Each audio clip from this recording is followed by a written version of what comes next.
Hey everybody, and welcome back to Battlefield 1, where we got another pro tip video for Squad Leader this time around. The Squad Leader is different than previous Battlefields in terms of, like, you actually give out orders and you get bonus points. So, first off, every time I start a game, I usually go for the first point on your side of the map, cap that, and then, at least this will be effective in FAL. You definitely want to know how the maps work. Depending on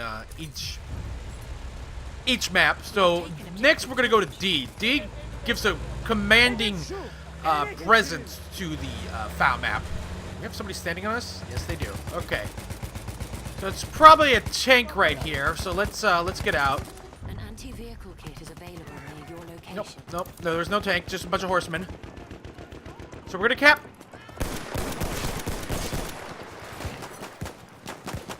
We're gonna cap D.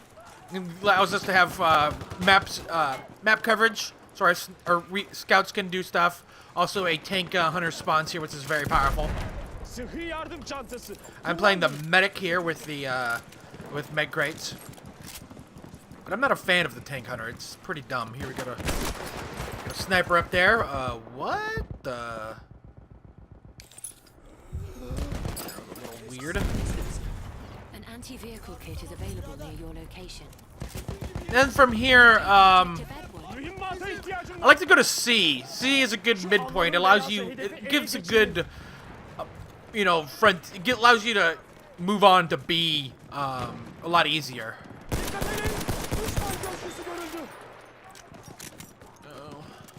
An anti-vehicle kit is available near your location. Wow, they really want us to take this.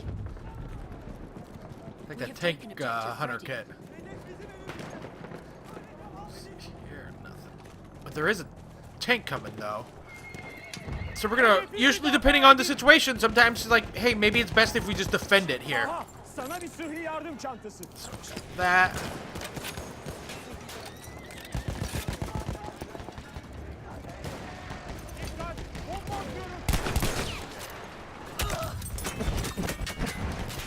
Oh, he's using the flanker, and somebody with an Uzi got me. And it looks like my team is not doing so well, but that's okay. We're going to try our best as a squad. We remember, as your squad, especially on FAL Fortress, do not go to E and F. Do not go into E and F. I don't understand people's fascination with E and F, but it's really bad. It's a bad point.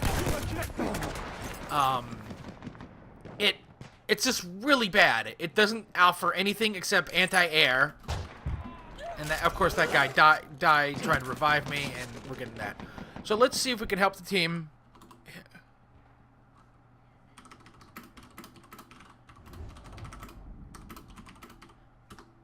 So what happens on this map is people just sit in the E and F and it turns into like a close quarters map. But again, you can only protect those 2 points, and G can easily be capped through like a horse. And since it's so far away from everything, it's best if we focus on D or C. And then we can make our way to B, because C and B are right next to each other. And then since B and A are kind of pretty close, it allows us to, stop the push onto here. And since E and F are all way over here, we want to keep right here. Since these are kind of easily to defend, D is hard to penetrate if we have C.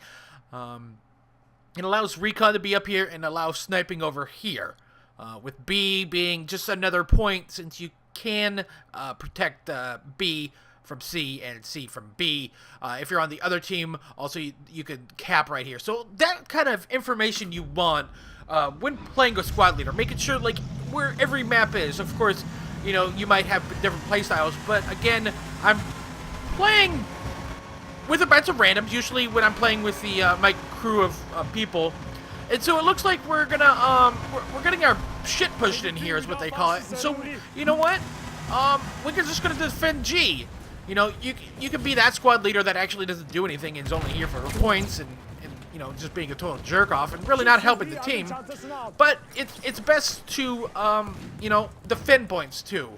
And for points distribution, you do get more points for actually capping a point than defending a point. But you do have, you see in the bottom, it kind of ticks down. So overall, you can get more points for defending. Again, that requires you to be on the point for even more points. So, following the orders. And of course, G does have a anti-air, so it is kind of important, but yeah. Objective George. So it seems like this whole team is just, you know, you're gonna encounter these. You're gonna win some, you lose some.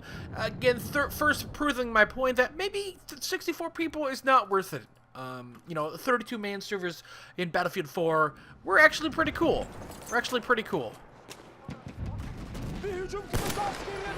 Objective George. So, again, I don't know how tanks work, but again, holy crap, we don't have any tanks. And so we're then getting rolled by a flanker. We do have 2 snipers in the group.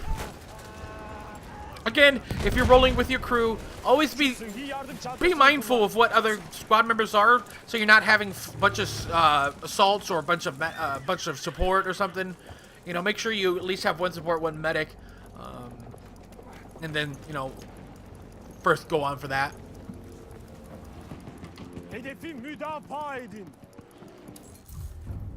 So the attack order is 100.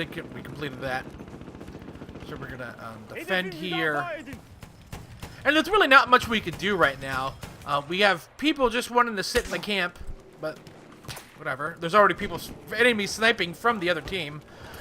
Again, this map is kind of skewed, as you could, again, look at G where it is relative to everything else. So G is exposed to every point except for B and A, while A is exposed to D, C, and B. So it's it's really hard. I really don't like this map for the Turks. It's kind of skewed. It would be really nice if actually, you know, Jeep spawned here, since it is such a walk up. We have lost objective Edward. So let's we're gonna make our way up here, this long truck. Again, I don't understand some of these map designs. I really don't like this map. That's so cool. That guy's, the icon over that is teal because of the blue and green. It's visually. So the timer run out. We're gonna work on trying to get D. Let's see if we can get that. We got a nice big push here, but like again, it's such a far walk up here.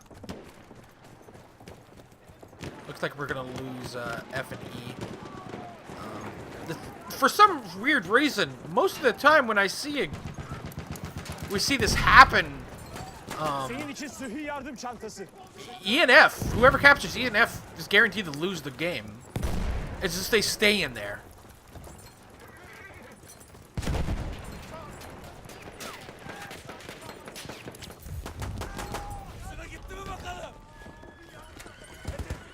Okay, we got that. For some reason, am I getting the orders? Yeah. We're gonna defend D. And is this really, that's all much, most of it is really just about understanding map flow, where people go, where, you know, making sure you, again, really it's going to be a lot harder if you're working with a bunch of pugs, so, you know, you're not, like right now, my squad is now consistent of 3 scouts, and they're probably all sniping, but since we do have D, it might help them a little bit more, because you can get onto ENF, you can snipe it pretty heavily, and then even up into the ridges here. But again, this all depends on the map. We also have some field guns, which are going to help too. And there's that light tank. Other than that, it's a shorter video. There's not much to say about being a squad leader. The thing you want to do is read the map, read the people, see where you are. You know, make sure you have a good balance of classes in your group. You know, like somebody that have support, somebody that be medic, so at least you're healing and getting ammo. So if you're working together, you can able to like, hey, you know what? If I had my friends on, maybe we will push into A and cause like a rift. So Battlefield 1 is very zergy, and so if we cap A from the back, maybe we'll push people off B and C. Actually, we are capping C, so let's get those points. There we go, and let's actually defend this. C is a really good place because it gives a lot of oversight over B. So if you're like medium or allows scouts to be that are medium range scout play. Allows them to snipe in the B. You can also capture it on the river too. So watch out too, like this section right there. We are losing objective Charlie.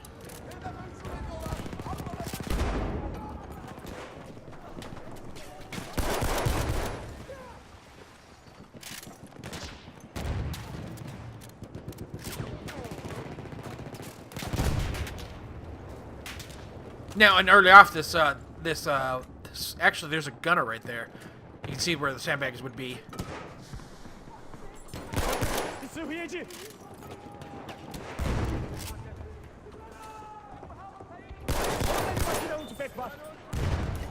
Ah! He got me. He got me. Anyways, guys, thanks for watching. I hope this helped you. It's more of like understanding.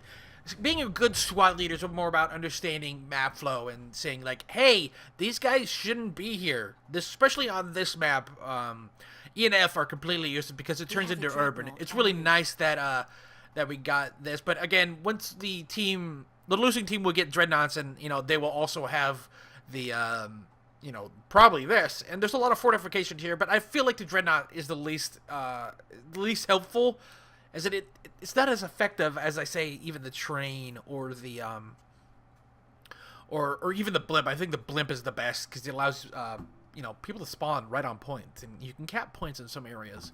Anyways, guys, I hope this was helpful. If you have your own tips for being a squad leader, make sure to say them in the chat. If you do want more of these, I think I'm running out. I think I can do a few more, maybe on certain tanks and all that stuff. Lancey Poo of Lancey Poo TV is just like dominating. We have a pretty good setup for being a good like combo squad.